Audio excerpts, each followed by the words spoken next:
잠시 기도하겠습니다. 주여, 보낼 만한 자를 보내소서. 나는 입이 뻣뻣하고 혀도 둔한 자이다든 모세를 향하여 여호와께서 그에게 이르시되 누가 사람의 입을 지었느뇨? 누가 벙어리나 귀 먹은 자나 눈 밝은 자나 소경이 되게 하였느뇨? 나 여호와가 아니뇨? 이제 가라. 내가 네 입과 함께 있어 할 말을 가르치리라. 모세 입술과 함께 하셔서 크고 놀라우신 역사를 이루셨던 만군의 여호와 하나님 아버지, 이 지극히도 적은 어린 종의 입술과 함께 하셔서 오늘 십자가 은혜교회에서 주의 입술 통해서 말씀을 친히 선포하게 하여 주시고, 오늘 말씀을 통해서 온 성도들 한 사람 한 사람 심령마다 은혜의 단비로 내려 주시옵소서. 또한 주실 때 말씀대로 순종함으로 말미암아 크고 놀라운 역사가 각 가정마다, 직장마다, 사업마다 일어나게 하여 주시옵소서. 감사하며 예수님의 이름으로 기도드리옵나이다. 할렐루야. 여러분들 여기 다 결혼하셨죠? 안 하신 분들도 계신지 모르겠는데, 결혼해서 살다 보면은 참 내 짝꿍이, 그러니까 내 남편이, 내 부인이, 우리 부인이 어떤 사람인지, 어떤 삶을 살았는지 살다 보면 알게 되죠. 그죠? 오늘 제목이 사랑하며 살면 알게 됩니다 하는 제목을 붙여봤는데요. 사실 이 제목은 하나님께서, 우리 성령님께서 저를 20년 전에 북한에 가라고 했을 때 가서 살아보면 알게 될 것이다, 이 말씀을 주셔서 그 말씀대로 그곳에 가서 20년을 살았던 것입니다. 살다 보니까 알게 되더라고요. 저만 알게 되는 게 아니고 그곳에 있는 사람들도 저의 모습을 알게 되더라고요. 제가 누구라는 것을. 여러분들 살다 보니까 내 남편이, 내 부인, 신랑이 어떤 사람인지 알게 되지요. 그죠? 근데 그 사람의 본질이 어떤 사람인 것이 아니라 얼마만큼 그리스도의 사랑으로, 또 십자가의 사랑으로 단단하게 뭉쳐 있는지, 살아 있는지, 삶이 그리스도 안에 살아 있는지 알게 되시는 여러분이 되기를 축원합니다. 세상적인 인간의 모습이 아니라 그리스도 안에서 그리스도의 사랑이 여러분 가운데 얼마나 크고 놀랍게 역사하시는지, 그걸 내 옆에 짝꿍이 알 수 있도록, 내 모습 속에서 세상적인 모습이 너무나도 많이 보인다면은 그 사람은 하나님의 말씀 속에 아직 푹 빠지지 못하신 분이에요. 그러니까 제일 가까이 있는 사람이 제일 잘 알거든요. 그렇죠? 내 짝꿍이 나를 볼 때, 내가 내 짝꿍을 볼 때, 야, 정말 은혜가 넘친다. 참 예수 그리스도의 그 사랑이 넘치고 있구나. 그걸 느낄 수 있도록 항상 깨어 기도하고 항상 말씀에 순종하며 말씀을 묵상하며 살아가는 저와 여러분이 되기를 축원합니다. 여러분들 어릴 때 꿈이 있었지요? 아니, 지금도 있잖아요. 우리는 천국에 가는 산 소망이 있고, 또 나름대로 그 소망 말고도 이 땅에 살면서 꿈들이 있습니다. 그렇잖아요? 나이가 들어도 아마 꿈은 있을 겁니다. 나는 이런 사람이 되고 싶어, 앞으로. 그런 꿈이 있을 거예요. 근데 저는 어릴 때에 초등학교 2학년 때, 국민학교 2학년 때 제가 꿈이 있었습니다. 여러분들과는 좀 다른 꿈인데 여러분들 들으시고 깜짝 놀라실 수도 있으니까 앞에 의자를 이렇게 잡으세요. 넘어지지 않게. 저는 초등학교 2학년 때 꿈이 조직 폭력배 엘리트 보수가 되는 게 제 꿈이었습니다. 놀래시도 않네. 그래서 그 꿈을 이루기 위해서 중학교 3학년 때 제가 전라북도 부안에서 살았는데 중학교 3학년 12월 달에, 그러니까 거의 졸업할 무렵이죠. 가출을 해가지고 서울로 올라왔습니다. 한남동에서 오늘도 그 한남대교를 건너왔는데 한남대교를 건너오면은 오른쪽에 리버사이드 호텔이 그대로 있더라고요. 운전을 오면 오늘도 보니까 리버사이드 호텔이 있습니다. 그다음에 거기서 한 500-600m 오면은 신사동 사거리. 지금도 거기가 신사동 사거리인지 모르겠어요. 신사역 있는데 거기가 예전에 신사동 사거리였습니다. 거기서 좌측으로 쭉 빠져 들어가면은 영동 호텔이 있습니다. 1980년도에 전두환 정권이 정권을 잡고 새롭게 이제 국가를 세운다 해서 강남 개발을 하기 시작했습니다. 그래서 일본의 이제 건축업자들, 바이어들을 많이 데려 한국에 방문하고 하다 보니까 신사동 사거리를 중심으로 해서 룸사롱, 가라오케, 나이트클럽, 캬바레, 81년도 제비족 출연, 83년도 꽃뱀 출연, 꽃제비 이렇게 출연진들이 많이 있었습니다. 길하고 벌써 길하고 나오면 안 되는데 리버사이드 호텔과 영동 호텔이 최초로 대한민국에 그 카지노 비슷한 거 있잖아요. 빠찡코, 슬로머신 들어왔던 곳입니다. 조직폭력배들이 들어와서 그 신사동 사거리를 중심으로 해서 조직폭력들의 파워 게임이 일어나기 시작했는데 제가 16살의 나이로 룸사롱에서 기도부터 시작했습니다. 그러니까 어느 권사님이 그러세요. 아, 그때부터 기도하셨군요. 그래요. 그 기도가 아닌 줄 아시죠? 영어로 이야기하면 바운슬러, 문지기입니다. 저는 어릴 때부터 저희 집안은 참 기독교 집안이었어요. 기독교 집안은 아니었지만 고모님이 어릴 때부터 교회 다니셨기 때문에 저도 3살 때부터 교회를 다녔고 중학교 3학년 때는 중학교 중등부 학생회장도 했던 사람이었는데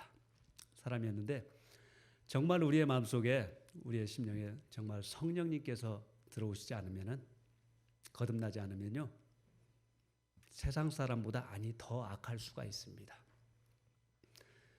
저의 꿈이 국민학교 2학년 때 조직폭력배 엘리트 보수가 되는 게 꿈이었기 때문에 그 꿈을 향해서 저는 달려왔습니다. 그래서 저희 부모님이 하지 말라는 그 운동 같은 건 하지 말라고 해서 왜 깡패 된다고 저희 어머님이 그래서 운동을 못 하겠어요. 그렇다고 안 하나요? 모르게 했어요. 모르게 해서 제가 무에타이를 했고 무에타이 격투기를 했습니다. 그래서 격투기는 주로 이제 쌈꾼들이 주로 하는 운동입니다. 그래서 제 전공이 인중찢기입니다. 인중찢기인데 16살의 나이면 굉장히 어리잖아요. 그리고 자그만하잖아요.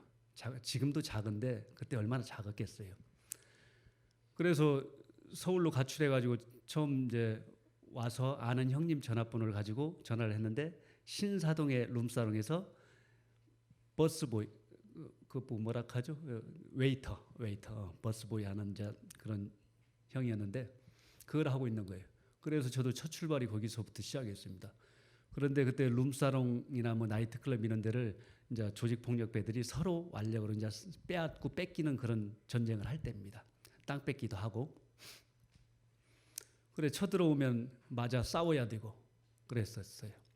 근데 제가 이제 무에타이를 좀 격투기를 했기 때문에 제가 앞에 오는 이제 등치 큰 막 유도 막 레슬링 한 친구들을 이렇게 큰 사람들을 한 방으로 날려버렸어요. 이게 여기 인중찢기로 해가지고 천하장사도 여기 한 방 맞으면은 기절합니다. 여기로 한 방 맞으면 기절합니다. 이게 급소 중에 급소입니다. 그러다 보니까 형님들이 볼 때 저 지금 하는 게 저거 싸움 좀 하네 해가지고 웨이트 안 시키고 너 앞으로 문지기해 해서 문지기를 했습니다. 네. 그러면서 형님들한테 인정받아서 이제 그렇게 잘 나가고 있는데 잘 나가다가 85년도에 조금 심경의 변화가 왔어요. 야, 남자라면 군대를 좀 가야 하지 않겠어? 그래가지고 군대를 갔습니다. 85년도에 군대 가서 32개월 군대 생활, 그때 당시에 이제 대학교 안 나왔으면, 안 다녔으면 32개월을 해야 할 때입니다. 32개월을 군대 생활하는데 저는 22개월 만에 군대에서 집에 가라고 하더라고요. 그래서 집에 가라고 해서 22개월 만에 부대에서 나왔습니다. 제목은 군 복무 부적격자. 그러니까 뭔가 있었다는 거죠. 이등병 때 야간 상황 근무 쓰고 있는 중위, 중이면 이제 소대장 정도 되죠. 중위를 두들겨 패가지고 헌병대 유창에 갔다 왔습니다. 15일간. 그 이후에 일병 때 이제 제가 이제 부대에서 조금 간부들한테 좀 미움을 받고 있을 때, 저희는 미사일 부대니까 호크 미사일이라 유각 근무를 안 씁니다. 저는 운영병이기 때문에. 그래서 레이더 안에서 여름에는 에어컨디션, 겨울에는 히터 나온 데서 아주 편안하게 근무하는 사람 중에 한 사람입니다. 그런데 어느 날 밤에 저를 유각근무, 야간에 유각근무를 시키더라고요. 그것도 밤 1시에 제일 힘든 시간에. 그래서 유각근무 하다 보니까 이제 심심해서 옆에 이제 같이 근무하고 있는 하급병 몇 대, 심심해서 몇 대 때렸어요. 아침에 기상을 하는데 이 친구가 못 일어나는 거예요. 그래서 국군병원에 실어가니까 간이 파열이 됐습니다. 3분의 1을 잘라낸 대형 사고였어요. 그때 전두환 정권 때 매주 공문 내려오고 소원수리 받아갈 때입니다. 구타를 굉장히 없애려고 엄중하게 다룰 때예요. 그 정도 사건이면은 저는 군사재판 받고 남한산성, 그러니까 군인들만 가는 교도소입니다. 거기에 한 2년 반에서 3년을 가야 합니다. 그리고 포대장은 군복을 벗어야 할 상황이고 굉장히 엄중할 때예요. 그런데 그때의 피해자의 아버지가 부대에 탄원서를 냈어요. 탄원서를 내는데 자기 아들을 위해서 낸 게 아니고 저를 위해서요. 우리 아들은 젊으니까 간을 3분의 1을 잘라내도 젊으니까 다시 회생하고 괜찮다는데 저 젊은이는 지금 군사재판 받고 남한산성 보내면은 인생을 망치는 거니까 그러지 말고 훈련받다 다친 걸로 해주십시오. 축소시켜달라고. 그래 이제 그게 받아들여져서 대대까지만 보고가 되고 저는 다시 헌병대 이제 군기육대 15일 다시 갔다 오고. 근데 갔다 오니까 선임하사가 그러는 거예요. 너 운 좋은 줄 알아. 사람 좋은 사람 만나서 너 인생을 망치지 않고 살아났대요. 근데 속으로는 그때 당시에는 재수 없어서 그렇잖아요. 사람 몇 대 때린다고 간파열 되는 게 아닙니다. 그렇잖아요. 재수 없으니까 그랬지. 그때 당시에 제 생각은 그랬어요. 근데 그 사람이 누군 줄 아니? 누구신데요? 교회 장로님이시란다 그래요. 이 장로님이 손양원 목사님 아들을 둘씩이나 때려 죽인 그 원수를 양자 삼아서 사랑하기까지 사랑했던 그 사랑으로, 아가페의 사랑으로, 십자가의 사랑으로 그 장로님이 저를 용서해 주신 거예요. 저를 용서해 주신 거예요. 그 용서가 있었기 때문에 제가 미국에도 갈 수 있었고 또 오늘 이 자리에 설 수 있었던 것입니다. 그 사랑 때문에. 물론 저는 한국에서 군대를 안 가고 미국에 이민 갈 수 있었습니다. 왜? 저희 부모님, 저희 온 가족들은 그 전에 이민을 갔기 때문에. 그래서 저희 어머님이 저를 데리고 가려고 그렇게 가자고 하는데 저는 안 간다고 해서 저는 미국이 안 가겠습니다. 물론 반미주의자는 아닌데 그냥 내 나라가 좋고 여기가 좋은 거예요. 그리고 내가 지금 하고 있는 일이 좋고 나는 이 일을 위해서 꿈을 가지고 달려왔기 때문에요. 저희 부모님은 저의 모습을 몰랐습니다. 서울에서 무슨 일을 하고 있는지 몰랐어요. 그런데 저는 이런 일들이 좋았기 때문에 미국에 안 간다고 했어요. 근데 왜 미국에 가게 됐느냐?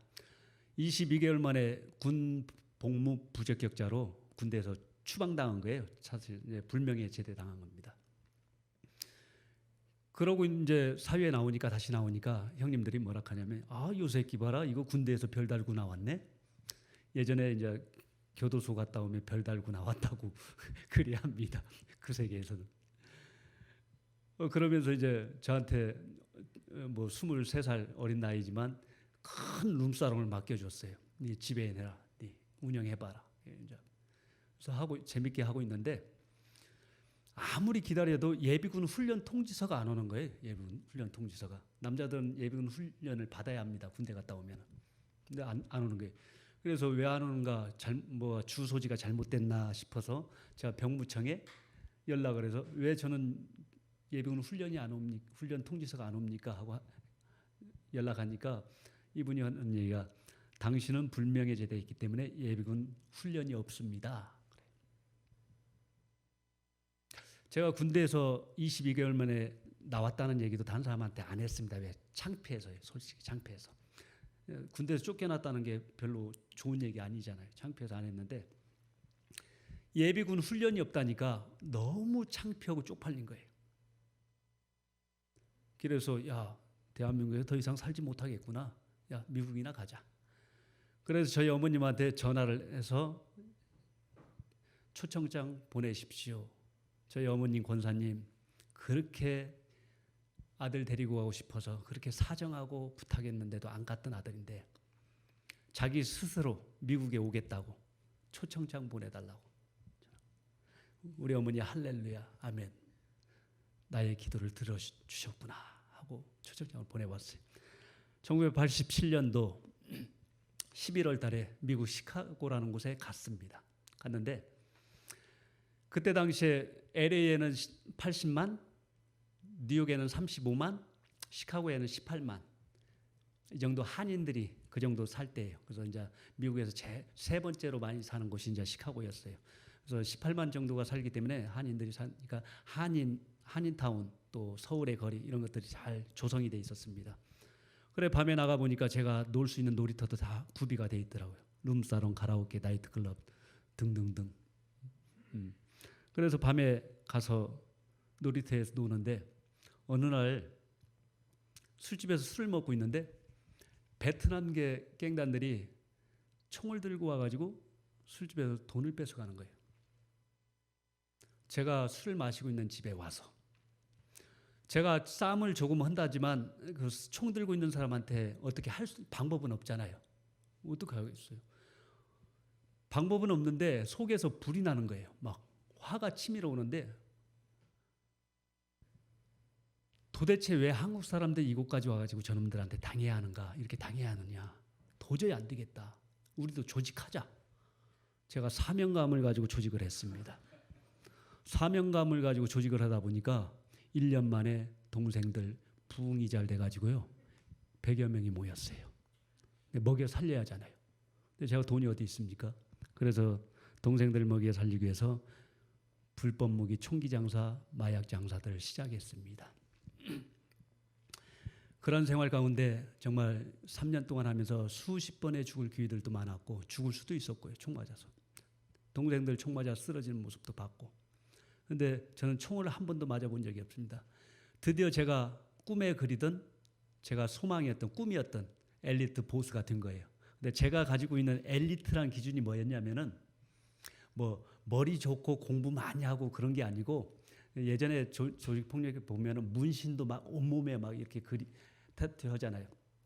그다음에 칼빵이라고 해요. 뭐 칼로 막 긋고 병으로 긋고 이렇게 흉터들 흉측하게 있고 막 담뱃불로 지지고 하고 하잖아요. 이제 그런 모습들인데 엘리트 보수 정도 되려면은 저런 건 안 해야 된다. 저는 생각했습니다. 그래서 저는 몸에 그런 게 아무것도 없습니다. 없어요. 네, 드디어 한국에 있을 때, 강남에 있을 때 제 닉네임이 독사였습니다. 그래서 미국에 가서 제가 그 조직을 만들면서 조직 이름을 화이트스네이크라고 만들었습니다. 백사파. 제 지금 얼굴은 많이 지금 제 눈빛이 좀 괜찮죠? 예전에 제가 굉장히 날카로웠습니다. 아주 눈이 무섭게 생겼고 날카롭다고 해서 제가 하나님 앞에 돌아왔을 때 처음 한 게 뭐냐면은 매일같이 거울 앞에 서서 표정을 이렇게 스마일 표정으로 이렇게 바꾸는 연습이었습니다. 근데 그게 연습한다고 되는 게 아니더라고요. 연습한다고 되는 게 아니에요. 하나님의 은혜가 아니면은 그렇게 될 수가 없습니다. 하나님의 은혜가. 아멘. 하나님의 은혜가 아니면. 제가 2년 반 동안 3년 동안 그 생활을 하면서 수십 번의 죽을 기회도 있었고 많은 일들이 있었지만 그 순간순간에 위험한 상황들이 한 번도 저의 이 육체에 오지 않은 것은 저희 어머님이 날마다 눈물로 이 아들을 위해서 기도하셨던 그 기도 때문에 그 기도를 하나님이 들어주신 거예요. 여러분들 자녀를 위해서, 가정을 위해서, 또한 형제들을 위해서 기도하는 그 눈물의 기도 하나님이 꼭 들어주실 줄로 믿습니다. 그때가 내가 정한 때가 아니에요. 하나님이 정하십니다. 아멘. 내가 원하는 방법이 아니에요. 하나님의 방법으로 이루어 주실 줄로 믿습니다. 그거예요. 우리는 가끔 그래요. 이기적이에요. 좀. 난 내 방법대로 내가 정한 시간에 해주시기를 원하고 그렇게 해주기를 원해요. 근데 절대 그렇지 않습니다. 하나님의 방법대로 하나님이 정한 시간에 이루어 주실 줄로 믿습니다. 아니, 이루어 주십니다. 이루어 주셔요. 꼭 이루어 주십니다.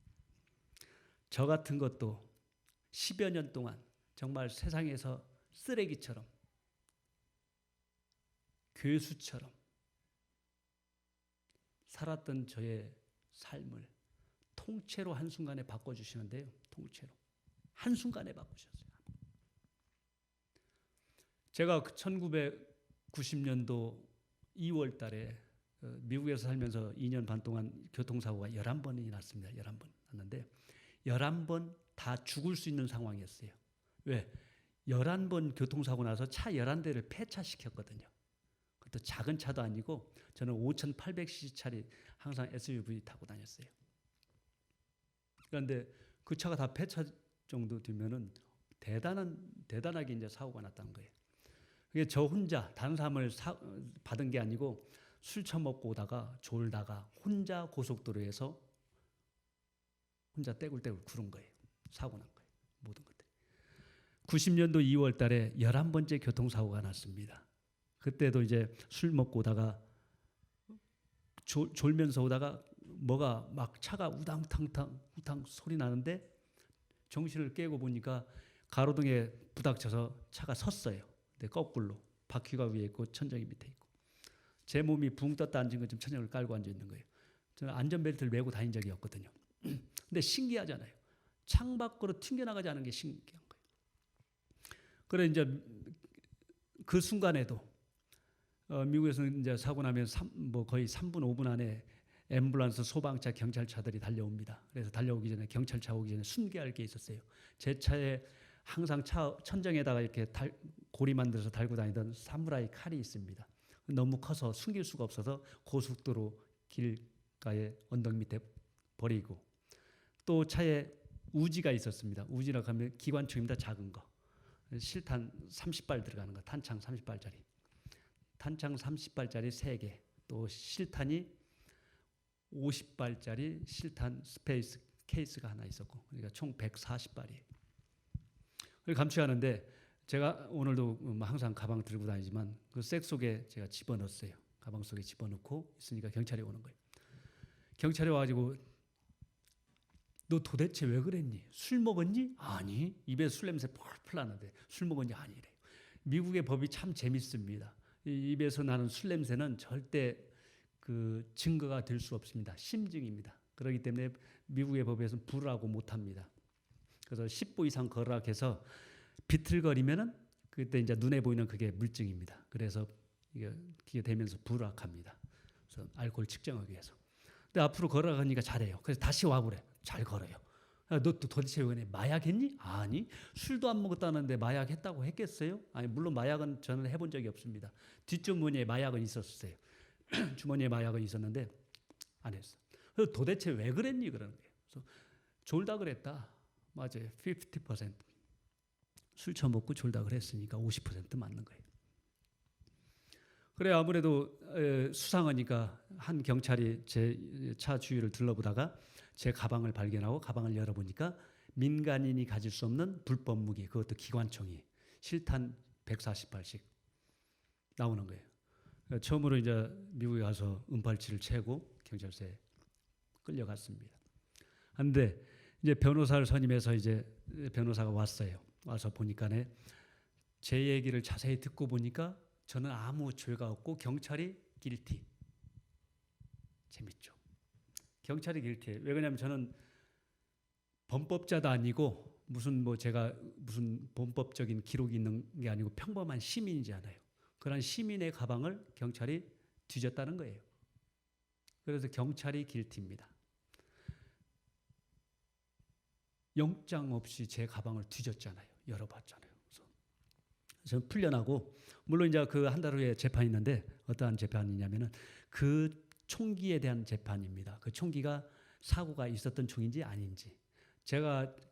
저는 사고를 낸 적이 없지만 제가 구입하기 이전에 사고가 있었던 총이면 제가 걸리는 거예요. 왜냐하면 제 가방에서 나왔기 때문에. 그래서 이제 그걸 놓고 이제 재판을 하는데 처음으로 저희 가족들이 이제 물론 저희 가족들은 저를 위해서 뭐 끝없이 눈물로 기도하셨지만 그걸 놓고 다시 한번 또 기도하는 거예요. 눈물로. 근데 저도 처음으로 하나님 앞에 대충 기도를 했습니다. 하나님, 이 일을 잘 해결해 주면 아무 일 없이 해결해 주시면 저도 앞으로 교회 잘 나가겠습니다. 하는 대충 기도 있잖아요. 한 달 후에 재판을 하는데 너무나도 감사하게도 아무 사고가 없었던 총이었어요. 그래서 1년 기수유예, 2년 기록부여로 풀려났습니다. 하나님 앞에 교회 잘 나가겠으나 했다는 그 기도는 온데간데였고 또 재판이 끝나고 또 그 짓을 하고 다닙니다. 제가 보수니까 안 갈 수가 없죠. 안 할 수가 없잖아요.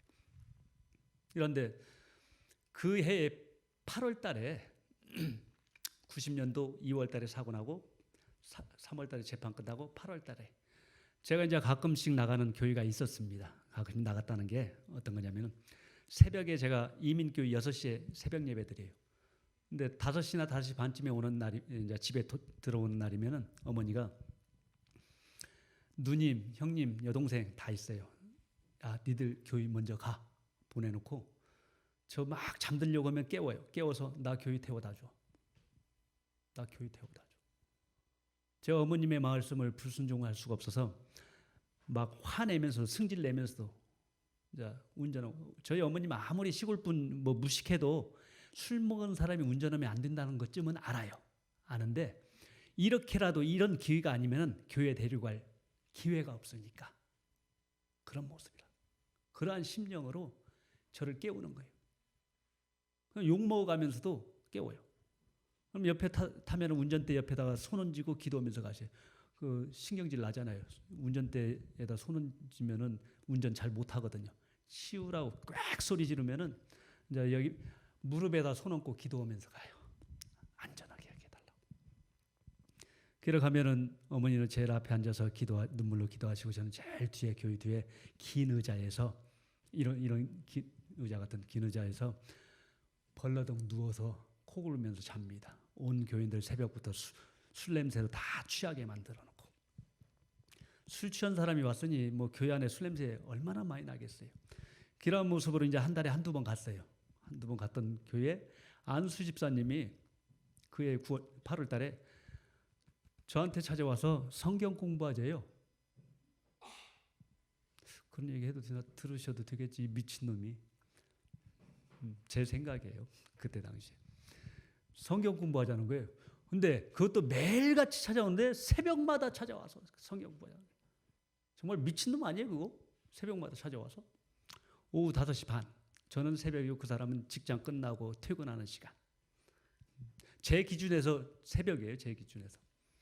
항상 여러분들 전도하러 가실 때요. 여러분의 시간의 기준으로 잡지 마시고 상대방의 기준으로 잡으시길 바랍니다. 시간도 물질도 여러 가지 면에서요. 선교도 마찬가지예요. 전도 선교가 다 똑같아요. 오후 5시에 항상 일어날 때쯤 돼서 와서 제 문을 두들기면서 저보고 성경 공부하자. 그래 신경질 나고 몇 대 때려서 보냈으면 좋겠는데 그러지도 못해요. 왜 그러냐 하면은 올 때마다 뭘 사들고 오는데 이 중요한 얘기입니다. 여러분 전도하러 가실 때 전도 해보셨어요? 그러니까 길거리 전도 말고 어떤 특정 인물을 놓고 그 기도하면서 이제 친구라든가 뭐 친척이라든가 뭐 가족이라든가 안 믿는 친척들, 가족들, 친구들 놓고 기도하면서 전도로 가실 때 뭘 가지고 가세요? 그냥 입만 가지고 가요? 뜨거운 가슴만 가지고 가요? 앞으로 그러지 마세요. 선물을 좀 가지고 가요. 선물인데 이런 성경책이라든가 예를 들어 요즘은 USB에 다 담겨 있지만 예전에는 목사님 설교 테이프라든가 이런 게 있었어요. 그렇죠? 간증집이라든가 그다음에 간증책이라든가 이런 게 있었습니다. 그걸 우리 권사님들, 집사님들, 장로님들은 그걸 가져다 막 주고 그래요. 이렇게 교회 한번 꼭 와 하고. 근데 이거 다 쓰레기거든요. 쓰레기예요, 쓰레기. 쓰레기 가지고 가지 마세요. 안 믿는 사람한테는 이런 게 다 쓰레기입니다. 그렇죠? 쓰레기예요. 안 믿는 사람한테 쓰레기 때문에 절대 이런 거 가지고 가지 마세요.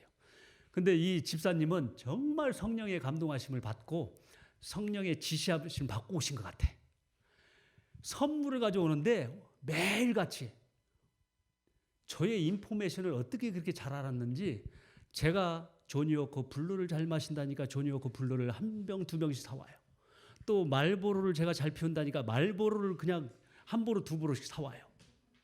아니, 미친놈이 교회 집사가 술 사오고 담배를 사오는 거예요. 사와가지고 저보고 미스터 성경 공부 한번 하자. 그렇게 성경 공부 하고. 이 욕에 때려서 보냈으면 좋겠는데 이 마음속에서 살짝 기쁨이 오는 거예요. 야, 저게 어떻게 알고 나 좋아하는 걸 사오지? 새겨 들으세요. 전도로 가실 때 이거 가지고 가지 마세요. 이건요 나중에 교회 오고 난 뒤에 드려도 충분해요. 나중에 드려도 충분해요. 그분이 뭘 좋아하시는지 뭐 갈비 좋아하시면 갈비집 가서 갈비 사주세요. 맥주 좋아하면 맥주 사주세요. 같이 마시지 말고.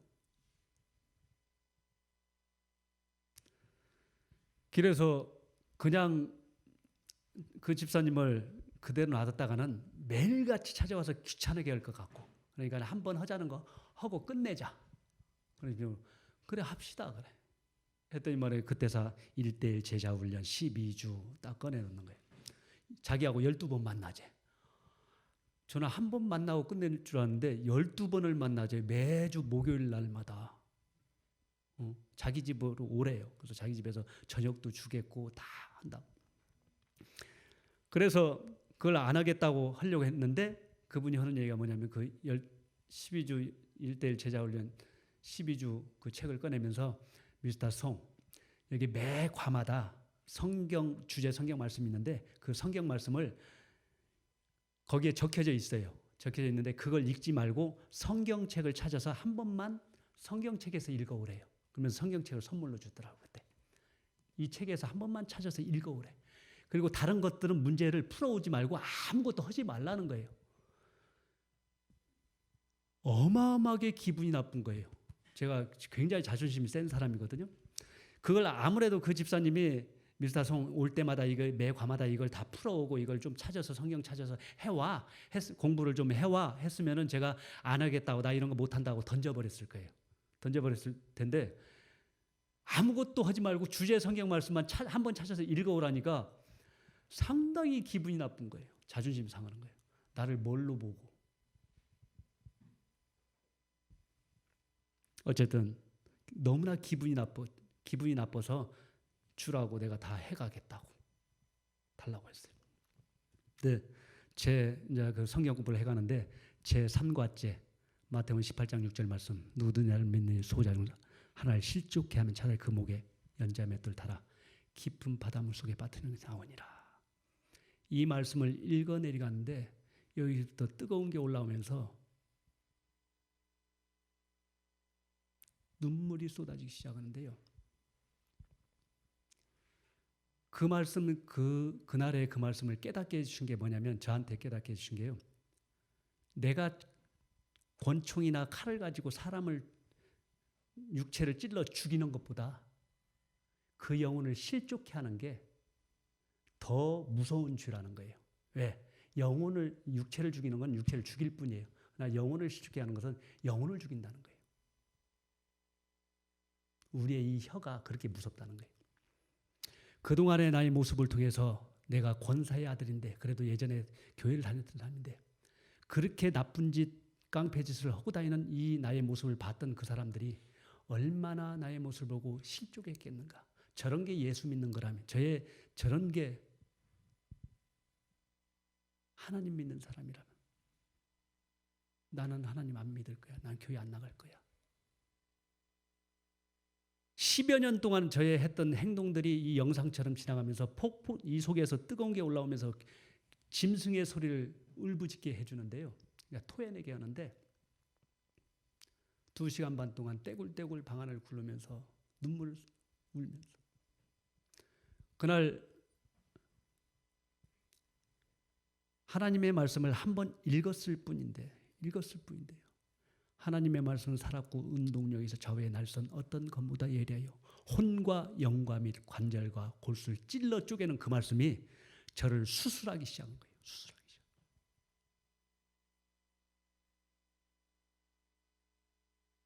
그날 그 집사님 집에 가서 그 이야기를 나누면서 이야기하니까 집사님이 하는 얘기가 미스터 성령님께서 살짝 터치하고 가셨어.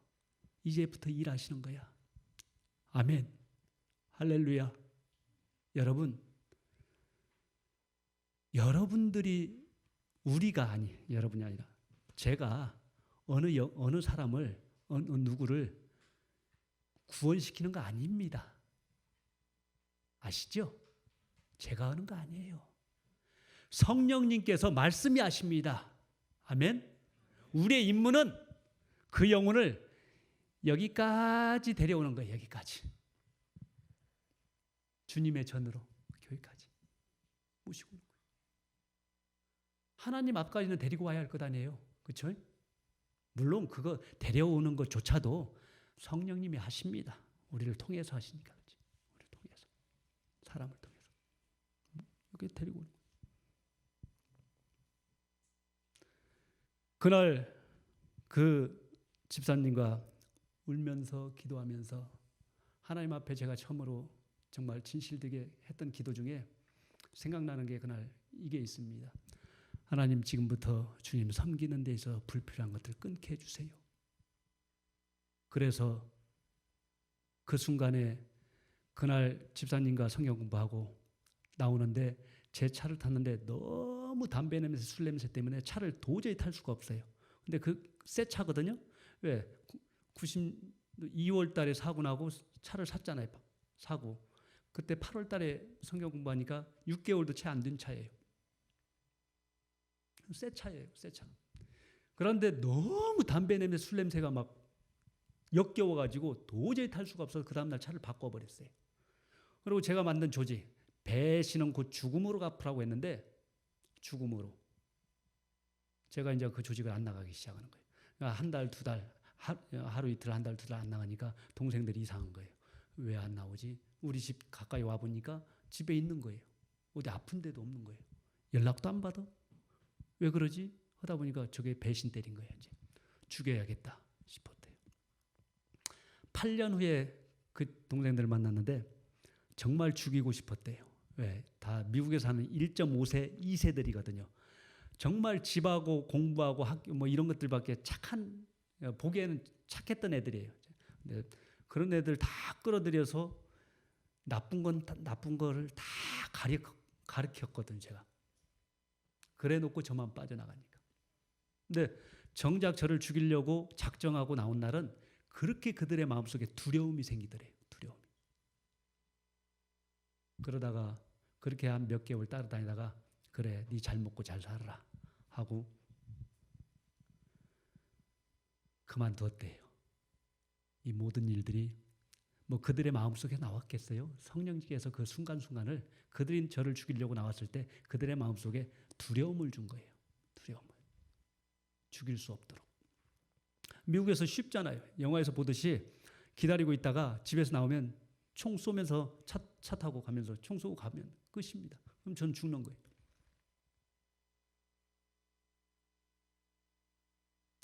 제가 그토록 참 어릴 때 초등학교 2학년 때 그런 꿈을 가진다는 게 얼마나 이 마음이